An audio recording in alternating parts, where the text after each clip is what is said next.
Today, a funeral held for an Arkansas teen that was fatally shot by a Lonoke County deputy.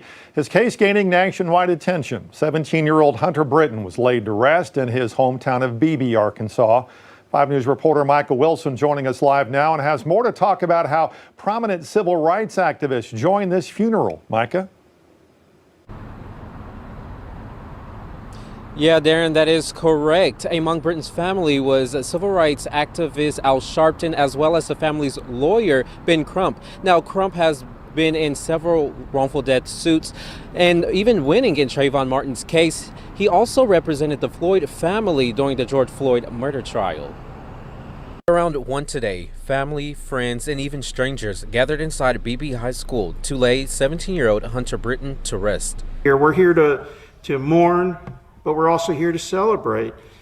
But we should never forget how we got here. Nearly 2 weeks ago, Britton was pulled over during a traffic stop by a Lonoke County deputy. His family says he was shot while placing antifreeze in the back of his tire to prevent running into the deputy's car. He was fatally shot. An unarmed 17-year-old young man should have been given the benefit of due process and not be shot down. Since his death, protests have sparked outside the Lonoke County Sheriff's Office. The deputy who shot him was fired for failing to turn on his body camera during the incident. Arkansas State Police are investigating what happened and have not yet released info on their investigation. When a deputy is fired for not turning on his body camera instead of fired for shooting an unarmed 17-year-old. Hunter was a good boy, and he did not deserve to be taken like this. His family echoing the same message. You're loved. Your family will not stop advocating until we have justice for you, Hunter. Crump, Sharpton, Jacob, and his uncle Jesse saying everyone needs to come together to end police brutality.